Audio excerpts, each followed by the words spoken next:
I want to understand the Venn diagram of this audience that doesn't know who Michael Arrington is and also doesn't know what OnlyFans is. That feels like a tiny wedge of something. You're listening to the Startup Podcast. This is a Reacts episode. Industry insiders having frank debates about the latest tech, politics, and business news.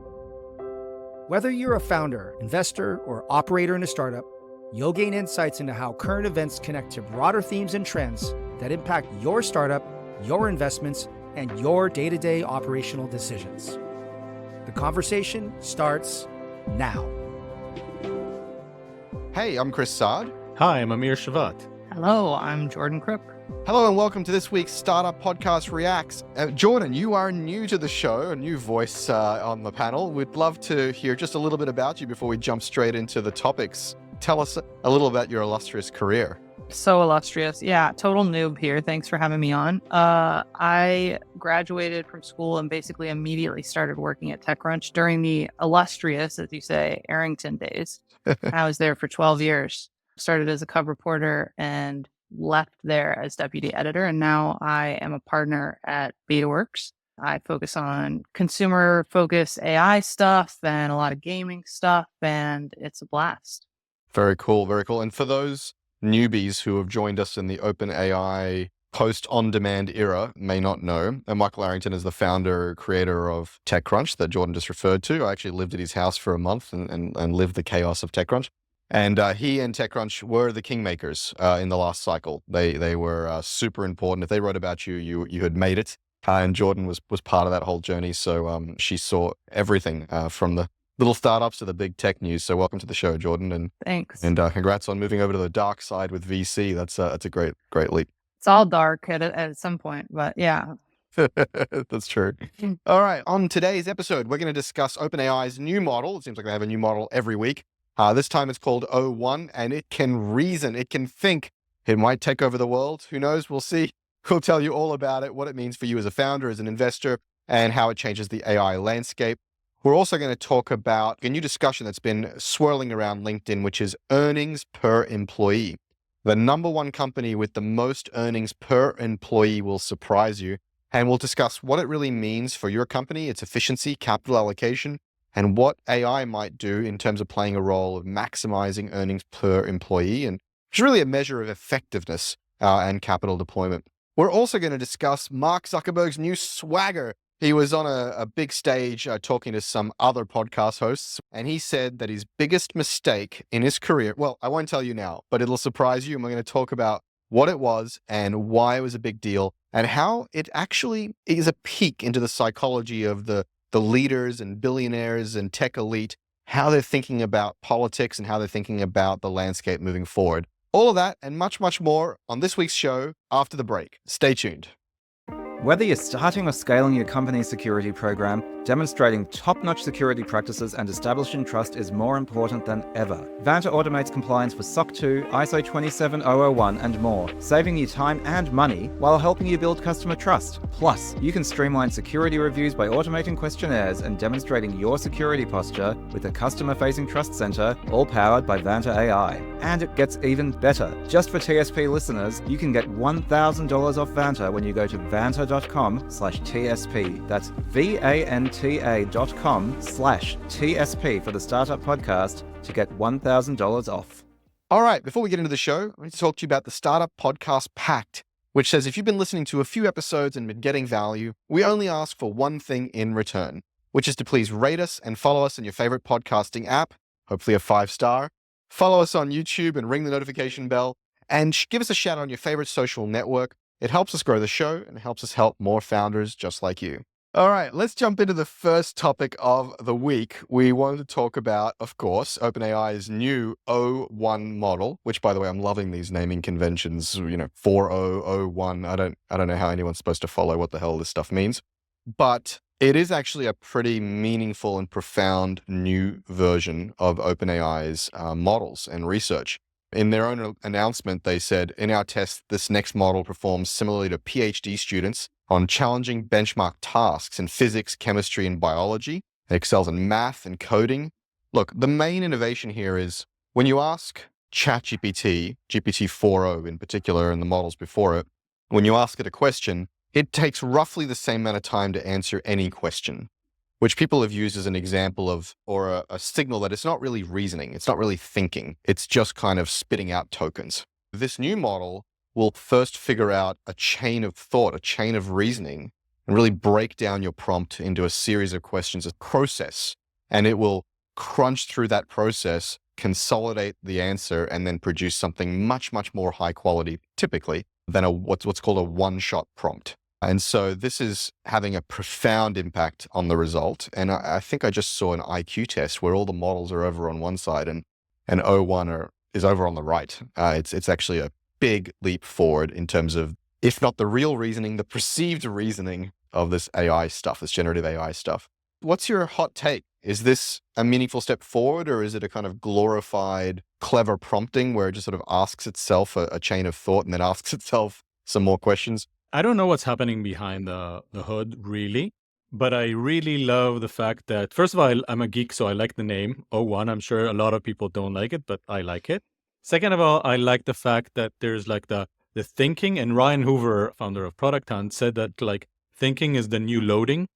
And I totally agree with that, because you see the thinking, and I don't know if you've noticed, you can click on the thinking and you can see the process. Yes. As an engineer, I love that. This is like so delightful to see that process. I think they should expand that by default. And then the result was pretty okay. Like, it knew how many R's are in BlackBerry, which is great, which I expected the previous model to know.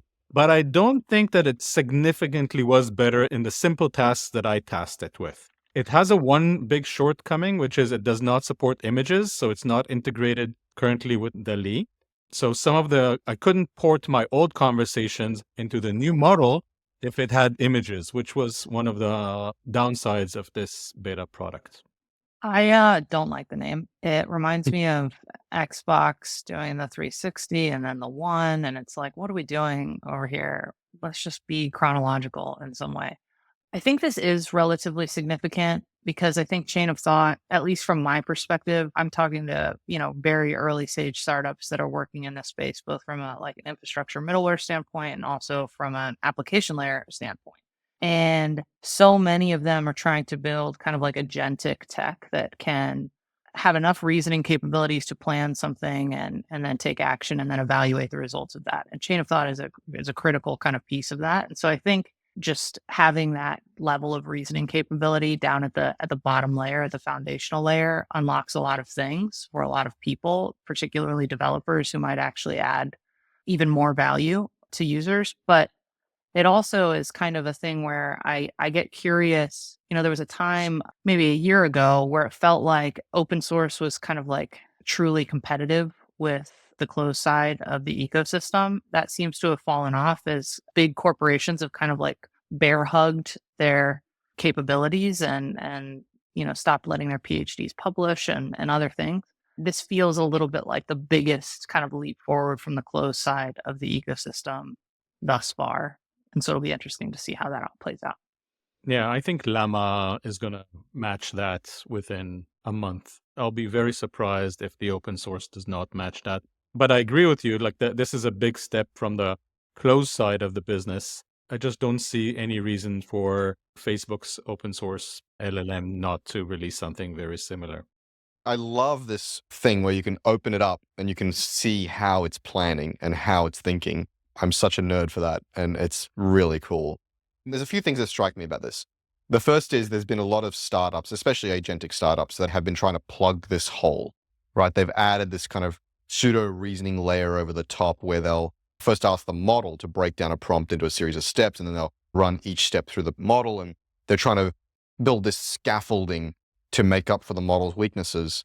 And this is something that we've predicted on this show for many months, that the foundation layers, the models are going to cannibalize the app layer, and they're going to do that over and over and over again. And this is a really big threat to app developers working at the app layer, startups that are operating at the app layer, and it's a real threat to VCs who are investing at the app layer. It is not clear to me where the white space is and how far the platform layer and the frontier models are going to cannibalize up into the app stack. So it's a very risky place to be living and breathing and investing and developing, I think.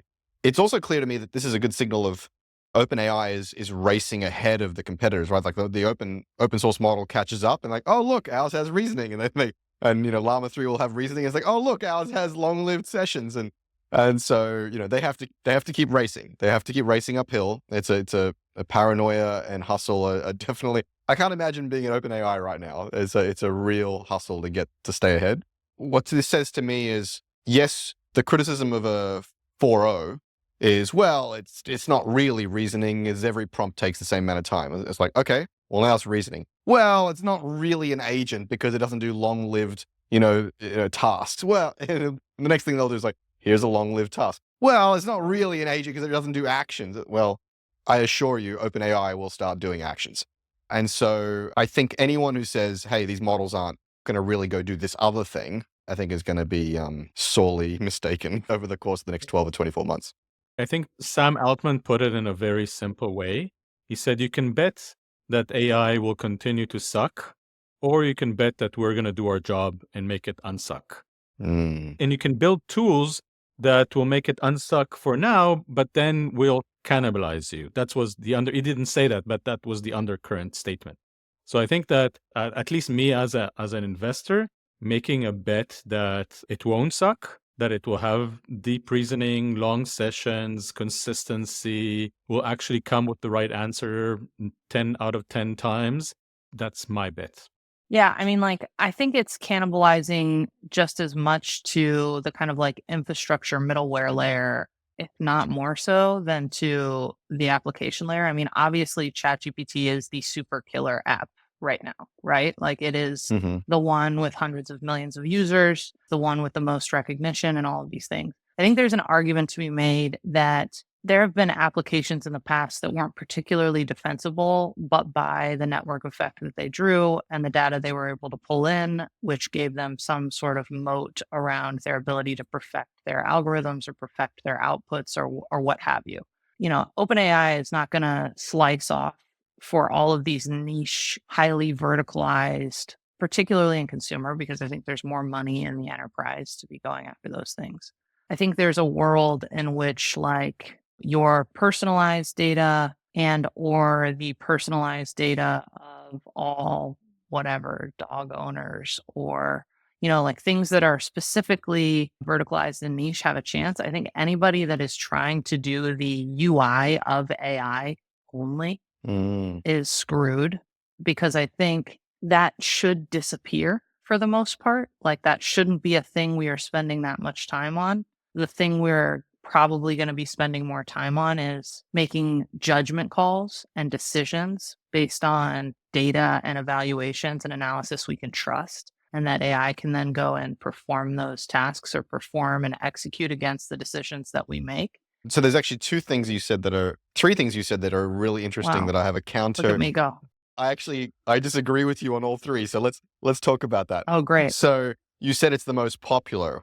And actually, if I'm not mistaken, I believe the most popular AI by volume, by usage, is actually Meta. I may be wrong about that, but I was talking to a friend of mine who happens to run one of the main AI surfaces at Meta. WhatsApp and Messenger have massive AI volumes of queries and prompts from those surfaces. So, these existing tech products have a massive distribution advantage. And while we are not in there, asking WhatsApp AI questions, lots of mainstream people are doing that. So that's just an interesting data point.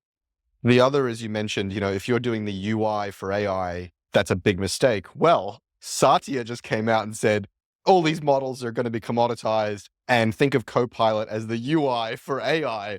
And he's firmly positioned, Microsoft's whole Copilot strategy as the UI for AI. And then the third bit of data you just said is maybe a ChatGPT as one of the popular ones, get in there and get personal data and get personal insights, or one of these startups. There's a chance to differentiate. But we've talked on this show many times about the idea that no one has more personal data and personal access, in your pocket and in your home, than Google and Apple. And so they can afford to be light years behind. And when they're ready, your Google Home, your Google Pixel, your Apple AirPods, your Apple phone is going to be your, if not your God model, your God interface to a God model of their choosing, or collection of models that make it basically Samantha from her. And I think that's an unfair advantage that, again, calls into question the startup opportunity in my mind and the OpenAI opportunity.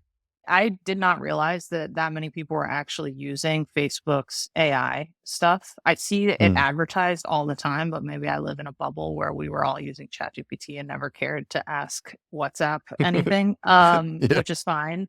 I'm not particularly surprised because I think right now AI is like that thing that's like the new toy, the new thing in town that people I bet want to like try out and they don't really even know what they're doing, a little bit of blank cursor, whatever. All good. Microsoft is very different in my mind than what I was talking about with regard to like the UI of AI. I think there are many startups out there that have tried and failed to do chat your data, that have tried to do learning and hiring and recruiting because LLMs are so tailored to the qualitative kind of language based, blah, blah, blah, right? And like, I think that's very like UI of AI. I think you could, if you're smart enough to use a raw model to kind of like go and do that kind of analysis for you, you could. It's not that difficult. And so I think Microsoft putting all of its weight behind saying we are going to UIify and integrate a model with all of this stuff that's important to you, I think that's fine because we're still going to be working on computers. I don't think we're anywhere close to the world in which like we're curring it out here where we're, just like using our voice exclusively and not actually doing work, right? And producing pages of data and charts and graphs and the things that we do. We're just going to be doing it with a buddy. So first of all, I can see the migration. Like I'm an avid OpenAI user, but if you look at my usage of AI as time passes, I think Google more and more brings the AI into my incumbent interface, Gmail and calendar and everywhere. So if you count as a PM, as a product manager, if you count the amount of interactions that I have with AI, Google is probably winning, not on intent, but on like touch points in my life. So more touch points are going to be, to your point, Chris, with interfaces that are owned by Google, by Apple, because that's the interfaces that I use every day. So I think there is a point where you say, hey, OpenAI will innovate, but at the end of the day, the person who owns the distribution owns the game. Right. So that's one thing. I think my way of thinking is not UI, but more of like a gamut between using AI to make my business better by doing some tooling and then creating co-pilots for every role in the enterprise. So I think that we're now in that stage where every startup is trying to create a co-pilot for finance, a co-pilot for HR, a co-pilot for this, a co-pilot for that. And then there's the next stage, which is agents. So basically, again, coming back to Ryan Hoover, I love his article about synthetic humans. He talks about the fact that we're going to have colleagues that are basically AI. And the teams is going to be like a mix of AI people and humans. And I think that is the future. I've made a few bets in that area, creating synthetic humans for different roles. So actually, I want to use this as the perfect jumping off point for the next topic, because I think this is really directly connected. There's been this meme going around, especially on LinkedIn, not this meme, but this topic, this discussion around the revenue per employee. And, Microsoft is like 1.1 million per employee, and Google is 1.7 million, and Meta's 2 million, and Apple's 2.4 million per employee. Netflix is making 2.6 million per employee. Craigslist is making 13.9 million per employee. And wait for it, OnlyFans is making $30.1 million per employee. And I thought this was really, really interesting, not because of the current numbers, although that is interesting because, if you don't know, OnlyFans is basically a glorified kind of porn site for independent creators that are a little bit more risque. But I think what's interesting is this concentration of revenue generation, this value creation per employee is going to become a key metric to watch, especially as people start getting synthetic colleagues. One of the first things we said on one of the first episodes of this show, this format, the Reacts format, is there was going to be $1 billion company with 3 employees. I think Ben Parr said that on the show. And that was reposted by Jeremiah Ouyang, who was also on the show. He posted that on LinkedIn and it went viral. It went like millions of people were looking at it. And it has been since repeated by Sam Altman and others. And I think we can safely take credit for seeding that conversation. I think with something like O1, the direction that O1 is pointing at with the agentic work that we're seeing with Amir, what you just said of a synthetic colleague, I think we're going to start looking at revenue per employee metrics. And I think the North Star here is like 3, 4, 5. My personal perspective on this was an executive team. So one person per function, maybe 5 or 7, and the rest are synthetic employees. I think that is a fairly reasonable place you could imagine a company going. Jordan, what do you reckon? Is this fantasy land, or is this No. so far into the distance that it's not relevant, or is this something we could see in the next, let's say, 10 years? I absolutely think we'll see it in the next 10 years. And I can't help myself. I want to understand the Venn diagram of this audience that doesn't know who Michael Arrington is and also doesn't know what OnlyFans is. That feels like a tiny wedge of something. But to the concept of this, I mean, like, yeah, I absolutely think it's doable. I mean, like, I've been pitched half a dozen minimum companies that are thinking about creating these synthetic, it's like it takes a bunch of different forms. There's marketplace form where you like hire them out. They're contractors. You got like a Fiverr vibe going on. There's others that are like in-house. You can train them. You can select them. They're working 24/7, whatever it might be. Some services oriented models that we're going to hang out over here at this business, and then we're going to come back to the peg and we're going to hang out over it, and we'll productize it over time. I don't think it's outside the realm of possibility. We even have a portfolio company that part of their tagline and their pitch is we're going to empower the first one person unicorn, right? So I think all of that is perfectly within reach. And I think there's already stuff out there. I mean, like, we have a portfolio company that's in a crowded space, competitive. It's called Sketch, but there's a bunch of other ones that are doing basically EA functionality minus the, hey, by the way, it's your mom's birthday, remember to order flowers thing. But all of the actual scheduling stuff, I wouldn't call it solved, but I would say we're like 95% solved on like a very tedious, laborious thing. So perfectly within the realm. I also have to say, before tossing over to Amir, that I think the OnlyFans revenue per employee is unfair because there's quite a bit of labor happening there. Yes. Just like, I mean, what would we do with Uber? Yeah. Like, exactly. would we call Uber's revenue per employee? Would we include all the millions of drivers, or would we just talk about the folks over at HQ? The last bit that I'll say is character AI.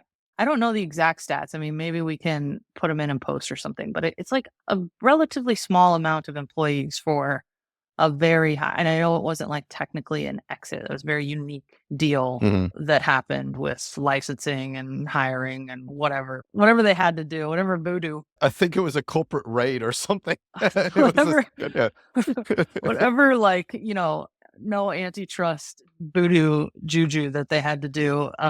Great. They did it. But that was a high, not revenue, but high value per employee situation as well. So I think AI does it in many ways. It does it via allowing there to be fewer employees, but it also does it in that these AI native companies are going to, by their very nature, have fewer employees because they are dog fooding and employing different workflows and able to stand things up. We have companies right now that are, like beating the hell out of Cursor. They're just like, they're going crazy with Cursor. Like they're moving 10x faster, because they're just like doing edits and fill in the blanks and things like that. So yeah, I think it's coming. I totally agree with Jordan. I think this is happening. I think we talked about this in a previous episode, but like there is a model like this. It's called Google. In Google, every Googler has an army of vendors that they manage, and their only job is to say whether the vendor work was googly enough. So this has been tested in the last 10 years of Googlers managing other people's jobs and managing outcomes, especially in marketing, where like you have marketing person from Google managing event vendors and brand vendors and all of these type of vendors. So I think the model is there and it works. And the interesting part about that is that the pricing model changes. So when I'm talking to startups and I'm talking to them about what's called the ACV, the average contract value or annual contract value, they're actually anchoring it to a cost of an employee. So if I'm selling a support agent that is a synthetic human, I ask the customer, how much are you paying today for a support agent? And that's the anchor for selling that software. And that's very, very interesting because that ties into your point about how much am I paying for this employee versus how much money am I getting from that. So I think we're going to see more and more synthetic employees where the average contract value is not seat-based or value-based. It's basically, how can I replace someone who I'm paying a lot of money for someone who I might be paying less for? Wow. There's a lot of upheaval around pricing right now with regards to all of this stuff. And I don't know that like lopping off benefits will like actually end up being the pricing for this stuff. But I've seen a lot of the same support-based agent type thing that you're talking about in like tickets cleared, but they're running tickets 24/7 because they have no reason to stop, right? Exactly. And so you can pay per ticket cleared, you're moving a lot faster, but it doesn't feel, it's going to be interesting. I would love to talk at some point about like what we're seeing with pricing because it's very nuanced. And it's revolutionizing everything else because all the rest are like seat-based. And if we are talking about software in general, like all SaaS software is based on seat-based, and now we're going to see less and less seats. To your point, Jordan, and your point, Chris, or like the one seat company that is $1 trillion, it has one seat. So how do you sell to that company? Right. If your entire business model is seat-based. There's so much interesting stuff for founders to take away from this. So the first thing is, Jordan, you rattled off these companies that you're seeing that are pitching you, and you rattled off like 4, 5, 7 flavors of the same business, but positioned in a different way. And I wanted to repeat that because, this show is as much about educating founders as it is about talking about the news. And one of the things we talk about sometimes on this show is this idea of like, oh, we're in stealth or our idea is secret and we don't want to tell anyone our idea.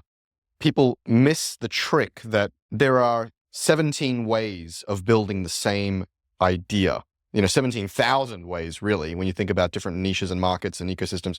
And so just with this idea of like AI as labor, you just rattled off a few different variations, right? Like a services business with a heavy use of AI in the back end, or an AI agent with a heavy use of humans in the back end, or productized AI little agents that you can just click and deploy, or custom AI where we'll come in and create custom employees for you, or an AI marketplace where it's like a Fiverr or Upwork. I just want to point that out to founders listening that your idea is not unique.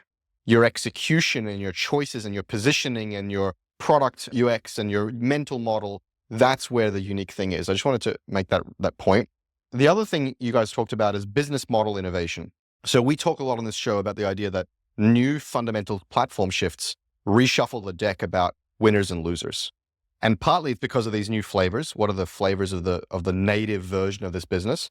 But it's partly because of business model shifts. And, here we're talking about moving from paying per seats or paying freemium or paying incremental SaaS fees. We're talking about charging for labor, like in orders of magnitude of labor or work done by an agent. These is like really interesting experiments that are occurring that it shows you how deep the platform shift goes. It's not just in UI and UX and products and business model. And again, choosing a business model is one of those differentiators. There'll be 17,000 different ways of doing the same thing. And some combination of these things is going to work for some combination of markets, for some combination of use cases. And so that's the opportunity for founders and investors listening here. Over 7,000 global companies like Atlassian, Dovetail, FlowHealth, and Quora all use Vanta to manage risk and prove security in real time. Why aren't you? Get $1,000 off Vanta when you go to vanta.com/TSP. That's VANTA.com/TSP for the Startup Podcast to get $1,000 off. All right. So speaking about changes in the ecosystem, this is a very bad segue. The next topic I wanted to talk about was what I've termed here Zuckerberg's new swagger. So let me set this up for you guys and you tell me what you think. I'm kind of summarizing a TechCrunch story here. Jordan, your alma mater. Over the last week, thousands of fans gathered at the Chase Center in downtown San Francisco to watch Mark Zuckerberg in a conversation with the host of the Acquired podcast.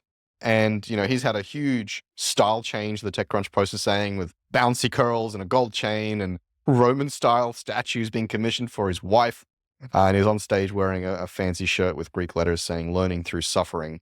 His feeling, when they asked him kind of what's the biggest mistake you've made recently or in your career, and he said one of his biggest mistakes was a political miscalculation where he said that he took too much ownership of the problems that were allegedly put at Facebook's feet, that were said that like this is Facebook's fault. And people, politicians and media were asserting that they were responsible for things that he doesn't think they were actually responsible for. And they were actually political problems. And that some people are acting in good faith and identifying problems and trying to fix them. Presumably he's talking about himself and Meta. And there are other people out there just looking for someone to blame. I think that this is actually, just to set this up as a question, I think this is connected to a trend of tech billionaires pushing back on the political class, on the media class, and trying to wrest control of the narrative and of political power in some ways. I'm talking about everyone from David Sachs to Elon Musk. And I also think it's connected to something I've said many times on this show, which is that I think Mark Zuckerberg and Facebook get an unfair amount of the blame for some of society's ills. And I think it's a little bit of shifting blame from the political class and the media class. I've said that many times. And I'm not saying that Facebook is blameless, but as Mark put it here, there are good faith actors who are working to add little disclaimers and curate and tweak the algorithms. And there are bad faith actors like a Fox News or Congress who are actually doing nothing at all or deliberately making editorial choices to make things worse. I think it is time to push back a little on some of that bullshit. What do you guys think? I'm sure, this is a very unpopular opinion. I'm sure you guys will disagree with me. It's a very unpopular opinion to defend Mark Zuckerberg. But I do think in the interest of truth and justice, he's gotten too much of the blame. Jordan, I bet you disagree with me. I'd love to hear your thoughts. Well, it's not like that vehement, right? Like I do think that there are elements of what happened in 2016 and the kind of fallout around the 2016 election that were probably that Facebook looked like a really excellent boogeyman. I think part of the reason it looked like a good boogeyman is because like it kind of was a little bit of a boogeyman, like and not in 2016. I'm not necessarily talking about Cambridge Analytica, right? Because I think those kinds of data leaks and manipulation of various platforms they're kind of like part and parcel with running a big tech company that holds lots of data. And then also bad actors and nefarious actors coming in and trying to manipulate those things. It makes sense that Facebook would be such a prime target because Facebook was the biggest, juiciest, best target for what happened. Overblown, not overblown, whatever. Like none of that really matters. I will say that Mark Zuckerberg as a person, I think I'm a pretty big fan of. Just from what I see of him, what I know of him, I think he's kind of quirky and kind of nerdy. People make fun of him for being a robot. Like I think that he did something that other people weren't capable of doing. And he created a thing like, and by a thing, I don't mean Facebook. I mean like the founder thing. Like I know that there were founders that came before him, but he is that to my generation. Right. And so I have a tremendous amount of respect for that. That said, when you say Facebook is like an easier target, Zuckerberg is an easier target to blame than like the media class or the political class, I kind of agree on the political class. But I think something that often gets forgotten is that media made the choices it made to come online, right? For better or worse. I don't think there was another choice, but there were options and variants that maybe could have made things better. When Facebook came in, unlike Google, that was kind of still differentiating in some way, Facebook really hampered the publisher's ability to disseminate information. And I think that is something to be sorry for to some extent, because the traffic that came through Facebook and the way that every single outlet, whether it was credible or not credible, basically looked and felt the same, really, I think, not the only contributing factor, but was a big contributing factor in the kind of like, I don't want to say the illiteracy of the electorate. That's probably a rude thing to say, but like it kind of you know what I mean? Like it was the beginning of the ushering in of this training of us to just look at headlines and not absorb into information and not put critical thinking to the test.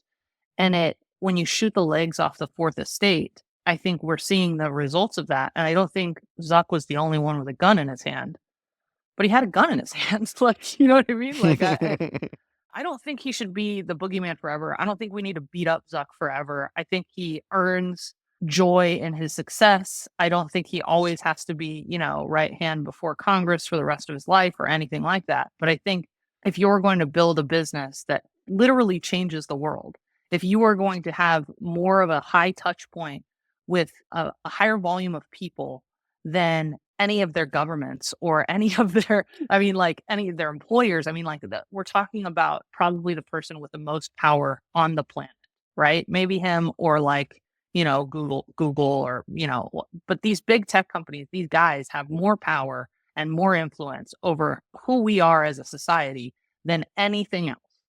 And so you have to be able to look into the future to some extent. And a question I often ask founders when I am in later stage diligence is I'm like, you get to scale. All your dreams come true. Let's fast forward 10 years, millions of people, billions of people, or whatever the perfect outcome is for you. What does society look like in the best way? And what is the worst possible outcome of that? Right. And just to like see if they're even thinking about it. Are you even thinking about like the dark side of what could happen when you are at scale, when your product is at scale and how it changes the world? And it's a thing that doesn't happen very often. I don't think that everybody's just, and I don't blame people. They're in the grind. They're in the like day to day, like we got to keep going. We got to keep going. But I tend to agree that like Mark has built something that has changed the world, or at least society, in a very, very meaningful way. And I think when you do something like this, you're always going to be criticized.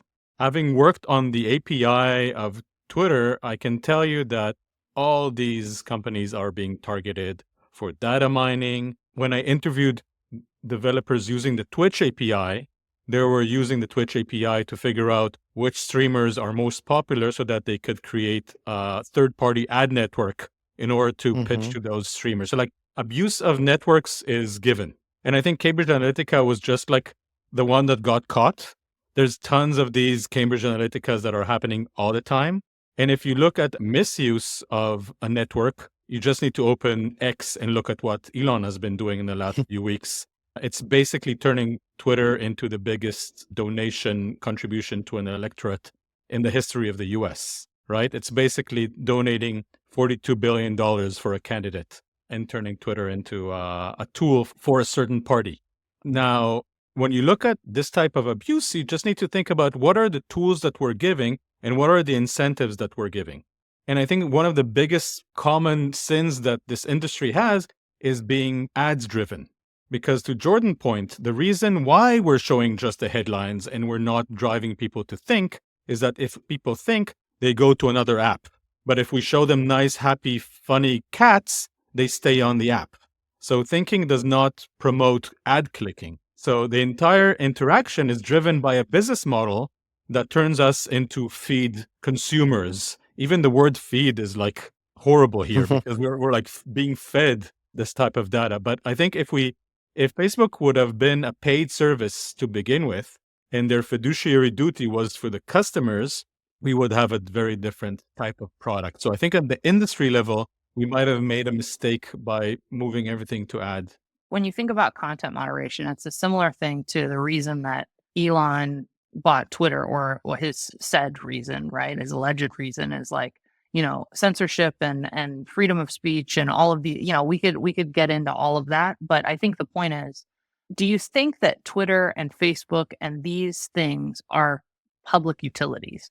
Because we've seen in the past, for-profit businesses turn to public utilities, be subsidized, and then also be kind of like put under certain rules and regulations with regards to access and what they need to do from the government. I'm not saying that that's the best play here, but there's like if it's your private space, if it's your private thing that you determine the rules for, then I think you take more responsibility. If, you want to shirk some of that responsibility and say someone else make the rules for me, then, you also have to subsidize it, maybe think of different business models. So I think you can't have it both ways. So I've got a whole bunch of thoughts about this. So let me try to be as pithy as possible. Jordan, you said the phrase data leaks, right? The data leaks from Cambridge Analytica. This is, one of those narratives that I'm really struggling with. I struggle with at the time, I struggle with now. It was never a data leak. It was data portability, right? Right. It was the thing that Amir, I don't want to put words in your mouth, but certainly for me, that we were advocating for, that we were pushing on Mark Zuckerberg and others to say, hey, open up these APIs, give us access to it with user permission. And guess what? The users gave these apps permission. And so there was no leak. There was no selling of people's data. there was nothing nefarious going on except by Cambridge Analytica, who chose to use the data for ad targeting. And that was their right, almost. That was their privacy policy.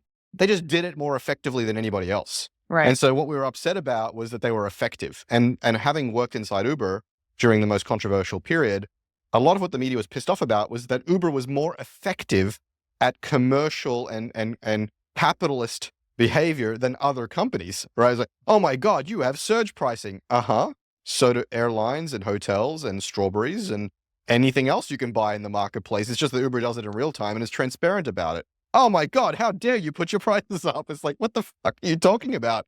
This is the basic market dynamics, right? And so that's the thing there. It's not a leak. Facebook is not selling your data. Facebook is giving you access to your data to give to third-party apps that you grant permission to. They granted permission, the users. And so this is part of the throwing Facebook under the bus that drove me crazy. You know, you mentioned that they looked like the boogeyman because they were a boogeyman. I think they also looked like a good scapegoat, and to this day continue to look like a good scapegoat. And I think that's a little bit bullshit, right? I do think that the underlying problem is political. I think it's education. I think it's poverty and wealth inequality. It's money in politics. It's all this stuff that Facebook does not and cannot control. And, you know, I'm not even convinced, Amir, that switching from ads to paid changes very much at all, because what we're talking about here is, again, a company that was very, very good at making itself very, very useful to people, or at least perceived to be useful, where it was triggering those dopamine hits. Whether you pay for it with ads or you pay for it with subscription fees, in order for it to remain generating that feeling of usefulness or dopamine, you have to have an algorithm that puts stuff in front of you that triggers your attention and your interest. Otherwise, people will churn. They'll churn and they won't look at the ads, or they'll churn and they won't pay the subscription fee.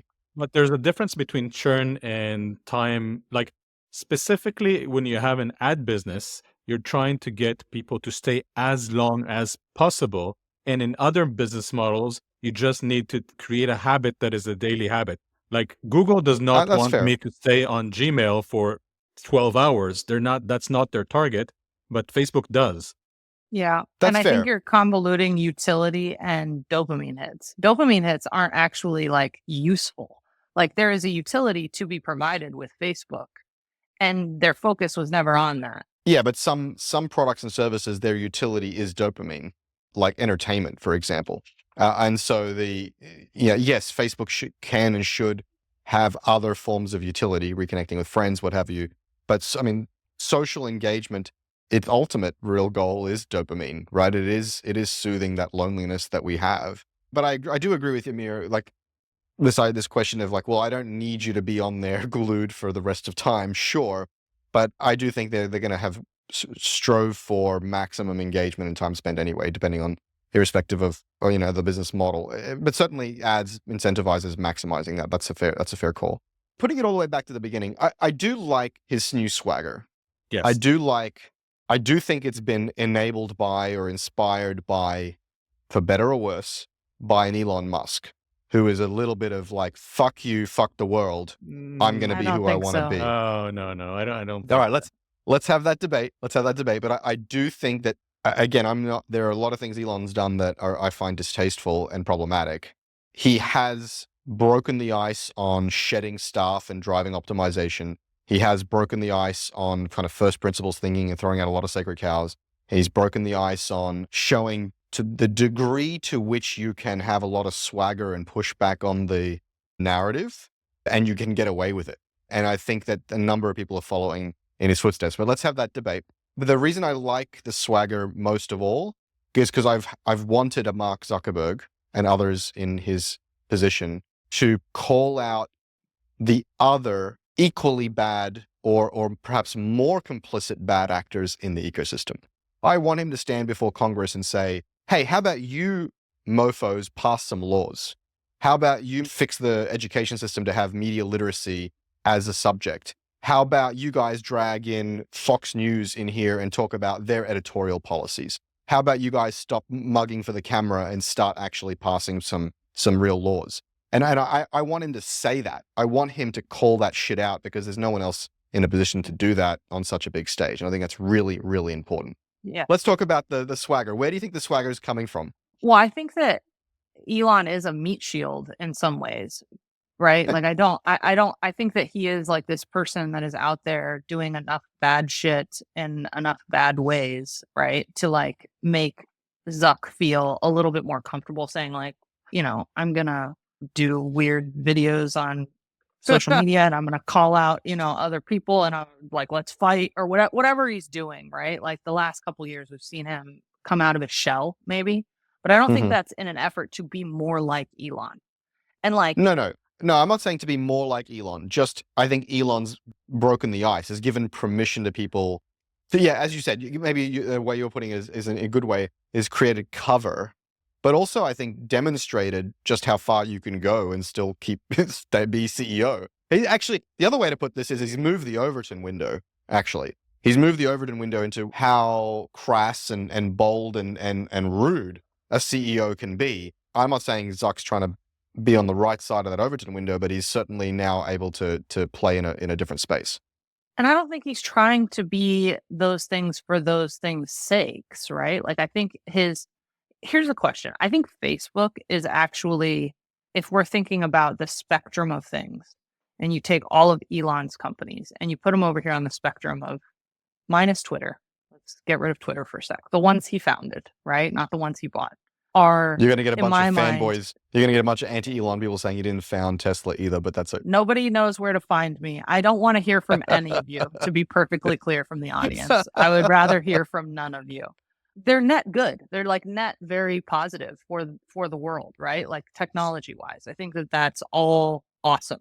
Facebook is like somewhere here in the middle where like it provides utility. I don't like when you say like it's to fix loneliness. Like I think there's like plenty of studies that show that like Facebook products have made us more lonely. So like whatever. But like it connects people. It like gives us access to people we've lost and like we can share photos and like whatever.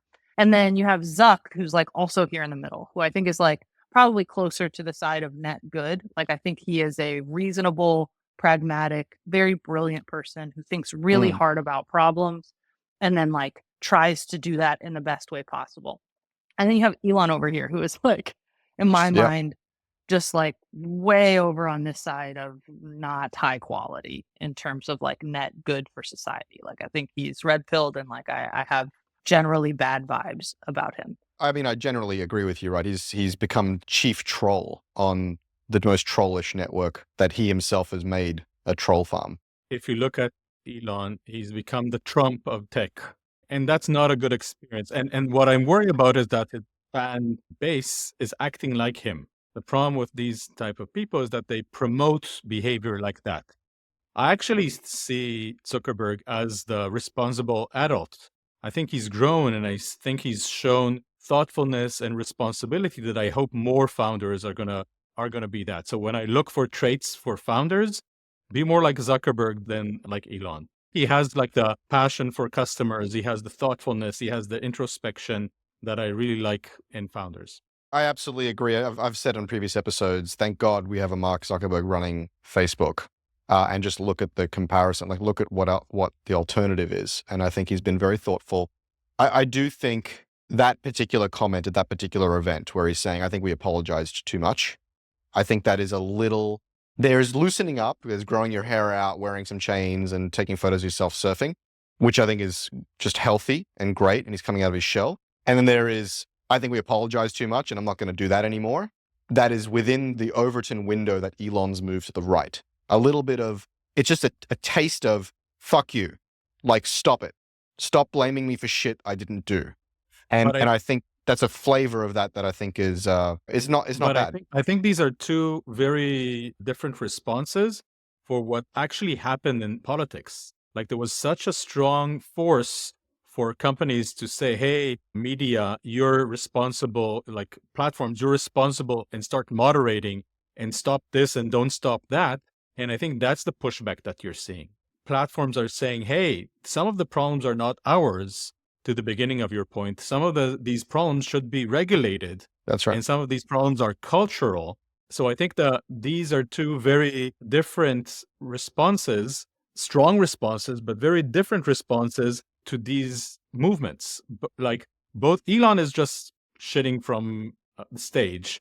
And I think Zuckerberg is taking a responsible adult position of saying, you're right here and you're wrong here. And I'm not going to apologize for saying this is my stance. And I think that's important.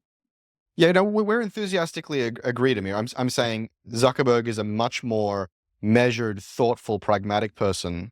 I just think Elon has shifted the Overton window to give him a little bit more confidence to say, hey, that part's not my fault.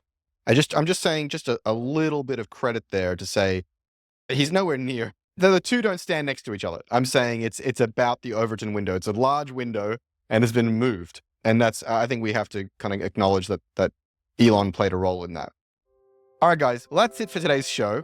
Jordan, as our newest guest on the show, how can people find you on the internet? You just said you don't want to hear from them, but how can people follow your work and how can they maybe submit their companies for your consideration for investment? Yeah, you can submit a pitch at betaworks.com. And I mean, I was in media. You can find me. My name's Jordan Crook. You can just Google me. Amir, how can people find you on the internet? So they can find me at my VC website, which is darkmode.vc. And they can also find me on Blue Sky, which is my favorite network, as well as LinkedIn. Awesome. And you can find me on all the social media at Chris Saad or over on my website, chrissaad.com and chrissaad.com/newsletter. Guys, thanks so much for joining me. Jordan, thank you for being the fresh face on the show this week. Hopefully we'll see more of you. And we'll catch you all in the next one. Today's episode of the Startup Podcast was brought to you by Vanta. Vanta automates compliance for SOC 2, ISO 27001, and more, saving you time and money while helping you build customer trust. Plus, you can streamline security reviews by automating questionnaires and demonstrating your security posture with a customer-facing trust center, all powered by Vanta AI. Over 7,000 global companies already use Vanta. Why don't you? Get $1,000 off Vanta when you go to vanta.com/TSP. That's VANTA.com/TSP for the Startup Podcast to get $1,000 off.